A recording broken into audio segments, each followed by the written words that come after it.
26 August 2024નો દિવસ આપણા તમામ કરોડો ગુજરાતીઓ માટે ગૌરવપૂર્ણ દિવસ છે. ગૌરવપૂર્ણ એ માટે કે આપણે આજે વિશ્વ માતૃભાષા દિવસની ઉજવણી કરવા જઈ રહ્યા છીએ.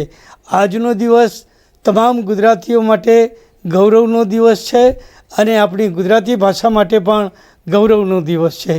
આપણા આદિકવિ નરસિંહ મહેતાથી લઈને ઉમાશંકરભાઈ કવિવર, પન્નાલાલ પટેલ, રાજેન્દ્ર શાહ અને સાહિત્યકાર રઘુવીર ચૌધરી સાહેબે તો આ ગુજરાતી ભાષાની શબ્દ સાધના કરતાં ગુજરાતી ભાષાને દેશનો સૌથી મહાન એવોર્ડ જેને કહેવાય એવો જ્ઞાનપીઠ એવોર્ડ પણ અપાવેલો છે. એટલે ગુજરાતી ભાષાને 4 જ્ઞાનપીઠ એવોર્ડથી પણ વિભૂષિત કરવામાં આપણા સાહિત્યકારોનું યોગદાન રહ્યું છે.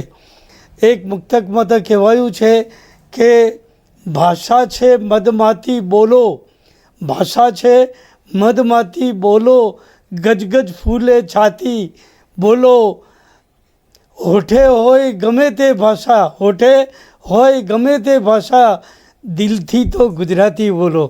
એટલે આપણે બધા જ ગુજરાતીઓ જ્યારે પણ બોલીએ ત્યારે આપણી માતૃભાષાને હોઠોથી નહીં દિલથી બોલીએ ત્યારે જ આપણી માતૃભાષાનું આપણે ઋણ ચૂકવ્યું ગણાશે.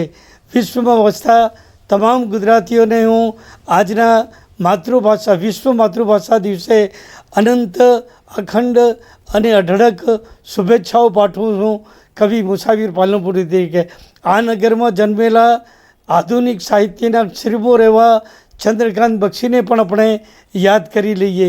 અનેક સાહિત્યકારોએ મા ગુર્જરી ભાષાની સેવા કરી છે અને આપણને સૌને ગુજરાતીઓને ગૌરવ અપાવ્યું છે. એટલે જ આપણે કહી શકીએ જય જય ગરવી ગુજરાત.